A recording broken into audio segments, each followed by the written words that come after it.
de l'invité de Logos. Madame, Messieurs, bonsoir et bienvenue dans ce nouveau numéro de l'invité de Logos sur les antennes de la chaîne du plaisir. Alors, celui qu'on va recevoir aujourd'hui, il s'appelle Rams Nkoulou Mweze. Il est né à Likasi le 30 décembre d'une certaine année. Ancien élève au collège Toutazamié où il a décroché son diplôme en commercial et administratif. J'y arrive. Il est licencié de l'université Source de Vie en ingénierie des systèmes d'information, agent à l'administration et finance dans une entreprise publique de la place. Il est aussi assistant dans une université de la ville de Likasi.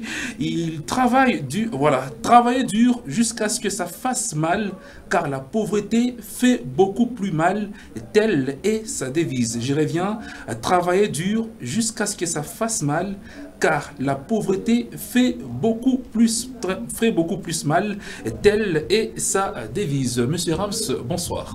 Bonsoir, Monsieur Dan. Bienvenue chez nous. Merci, c'est une grande joie d'être sur le plateau de Logos TV et surtout en face de vous.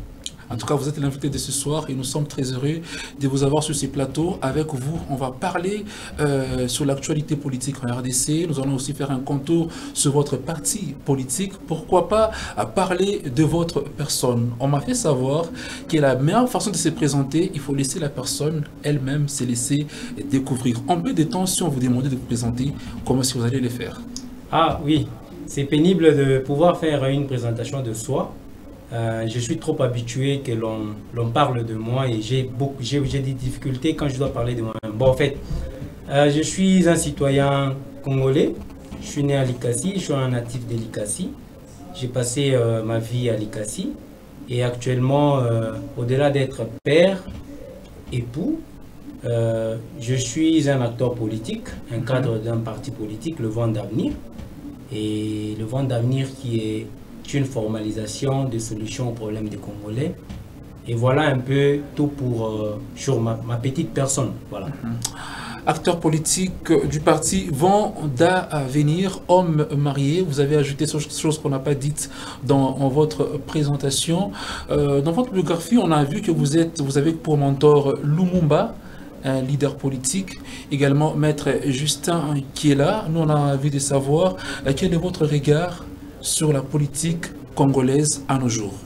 Merci beaucoup. La politique congolaise à nos jours, elle est en train de patauger. Elle est en train de patauger parce que jusqu'à ce jour, la RDC n'a pas la chance d'avoir des politiques fiables. Quand je parle des politiques fiables, j'ai fait allusion aux hommes politiques. Quand vous essayez de faire l'analyse critique de notre pays, depuis 1960 jusqu'à nos jours, vous allez comprendre qu'il y a des pays qui se sont développés parce que ces pays-là ont eu à la tête des institutions, à la tête des pays, des gens réfléchis, des politiques fiables qui ont fait que leurs pays se sont développés. Si nous prenons tous ces pays que nous pouvons envier aujourd'hui, prenez la Tanzanie, prenez le Botswana, prenez l'Afrique du Sud. L'Afrique du Sud, il y a des Choudaves qui venaient se faire soigner ici chez nous au Congo. Mais aujourd'hui, ce n'est pas le cas. Vous constatez que les années sont en train d'avancer, certains pays sont en train de se développer et notre pays est en train de s'engouffrer, ce qui n'est pas normal. Qu'est-ce qui est à la cause? Ce sont les politiques. Les politiques sont à la cause de tout ça. Les politiques sont la cause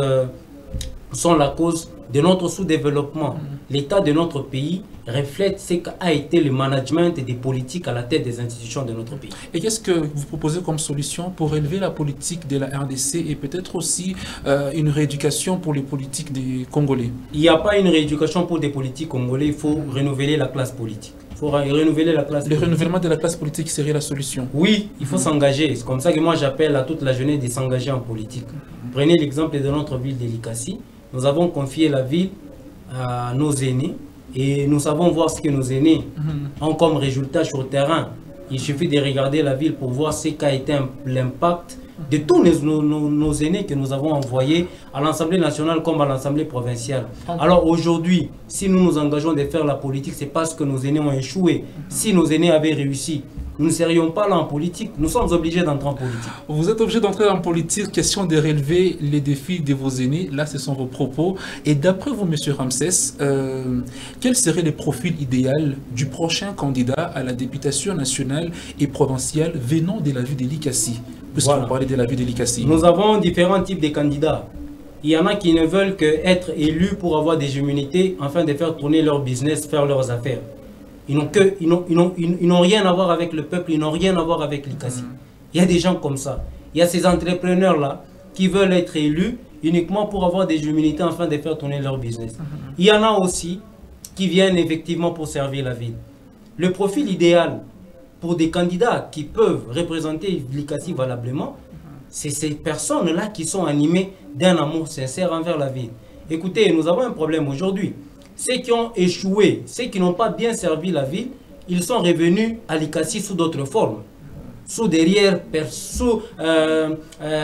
fait, ils reviennent à l'ICASI. Ce ne sont pas eux physiquement qui sont revenus, mais ils reviennent derrière les visages de certaines personnes.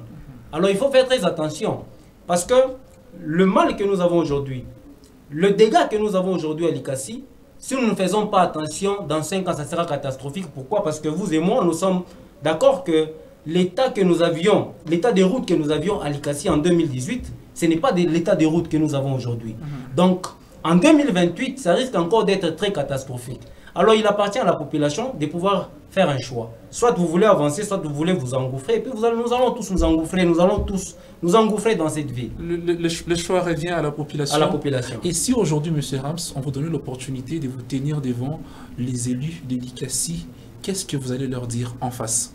Je leur dirai, cher aîné, avec tout le respect que je vous dois, nous avons fait confiance. Depuis 2001, 2002, 2006, 2011, 2018, on vous a fait confiance. Mais aujourd'hui, est-ce qu'il faudrait vraiment qu'on vous demande un bilan? Votre bilan, c'est l'état de la ville.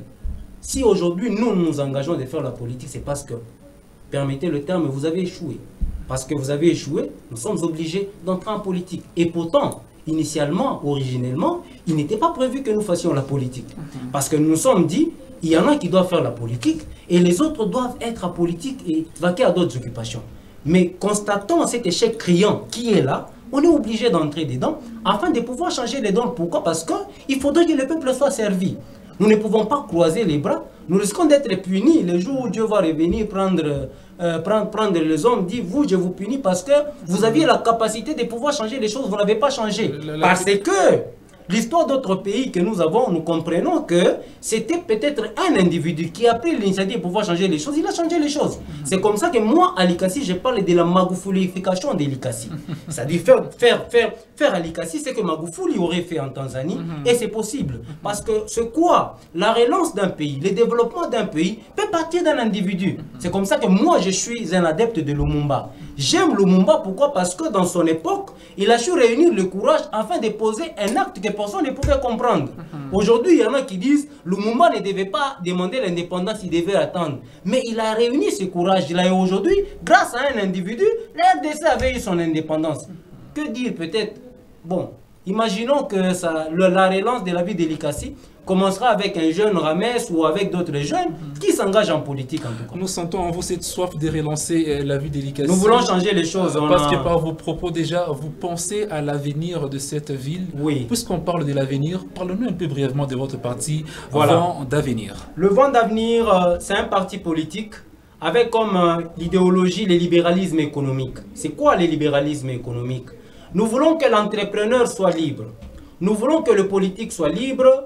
Nous voulons que chacun, en vivant dans ce pays, qu'il retrouve sa liberté d'entreprendre, la liberté de circuler, la liberté de faire ce qu'il peut faire, pourvu que chacun puisse trouver gain de cause dans ce qu'il fait. L'État ne doit pas actifier les opérateurs économiques. Les opérateurs économiques aussi, en exerçant leur business, ils doivent payer les taxes comme il faut. Mais les taxes ne doivent pas être lourdes. Qu'est-ce qui se passe aujourd'hui chez nous au Congo? Il suffit d'ouvrir une petite boutique, vous allez voir tous les services des agents de l'État qui vont venir parfois avec des chiffres chimériques. Vous n'avez même pas encore produit, vous n'avez encore rien, on vous étouffe avec des chiffres. Pourtant, il y a des gens qui boostent les autres à l'entrepreneuriat. Aujourd'hui, nous avons des jeunes à l'ICASI qui ont des projets qui ne demandent que 200, 300 $ pour lancer un business. Mais tous ces jeunes, ils sont où? Voyez, il faudrait qu'il y ait l'État soit un incubateur. Vous appelez tous ces jeunes, vous essayez de le soutenir. Un entrepreneur qui a fait faillite, essayez d'étudier pourquoi il a fait faillite et voyez comment le gouvernement peut l'aider, peut l'assister afin de pouvoir se développer. Pourquoi? Parce que vous allez vous rendre compte que aujourd'hui, si l'option ou l'accélérateur, on appuyait sur l'accélérateur de l'entrepreneuriat dans notre pays, les choses iraient mieux. Merci. Parti Vent pour Avenir, j'ai bien suivi vos propos et moi j'ai la soif de savoir qu'avez-vous déjà fait pour la ville d'Elikassi ou encore que comptez-vous faire pour la ville d'Elikassi en tant que Parti Vent pour l'Avenir? Merci beaucoup. Le Parti Vent d'Avenir est né il n'y a pas une année. Et déjà, à voir ce que nous sommes en train de réaliser, vous allez comprendre que c'est un parti très ambitionné. Il y a tellement beaucoup de choses, notre projet de société regorge tellement beaucoup de choses que nous voulons faire. Pas seulement pour la ville d'Elikassi, mais pour la RDC. Et nous, en tant qu'habitants d'Elikassi et cadre au sein du Vent d'Avenir, nous avons déjà formulé, moi par exemple, Rames, je suis en train de travailler sur un livre que j'ai intitulé Elikassi Vision 2050. Okay. J'ai la vision d'Elikassi en 2050, mais cela ne veut pas dire qu'on doit attendre 2050. Il y a des projets, il y a des objectifs qui doivent être atteints à court terme. Il y a des objectifs qui doivent être atteints à moyen terme. Eh bien, c'est le Vent d'Avenir au sein de cette offre politique où nous sommes en train de cuisiner toutes les bonnes choses et tout le bon projet afin de pouvoir permettre à l'Elikassi de respirer. Je rappelle qu'à la tête qui est à Maître Justin qui est là, nous sommes presque à la fin. Un mot à la jeunesse likassienne qui vous suit en ce moment. Je ne m'adresserai pas à la jeunesse likassienne, je m'adresserai à tous les likassiens. S'il vous plaît, vous avez vu ce que nous avions été en 2018. Et aujourd'hui, en 2023, voyez ce que nous sommes. La dernière responsabilité, elle vous incombe. Vous pouvez choisir ce que vous voulez faire avec cette ville. Soit la redonner entre les mains des aventuriers, entre les mains des amateurs, qui viendront encore pour jouer avec notre destin. Si nous nous sommes décidés de nous engager en politique, c'est parce que nous avons constaté que les lignes n'ont pas bougé. Les années ont avancé, nous avons reculé. Il faudrait que nous puissions avancer comme d'autres pays.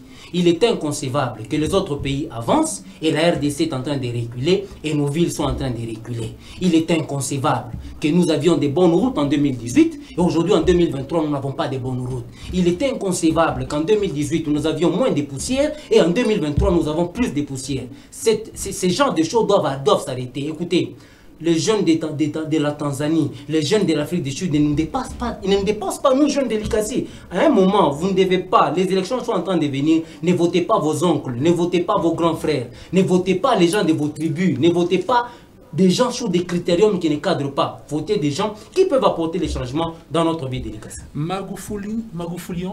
La magoufulification d'Elikassi. La magoufulification de la ville d'Elikassi. C'est un plaisir de vous avoir sur ce plateau, M. Rams. Merci d'avoir répondu à notre invitation. Merci. N'hésitez pas à revenir quand vous voulez. C'est chez vous, les portes sont grandement ouvertes. Merci beaucoup. Vous voulez aussi passer dans cette émission Invité de Logos Télévision. Contactez-nous au numéro qui est au bas de l'écran. Merci à vous de nous avoir suivis. Au revoir.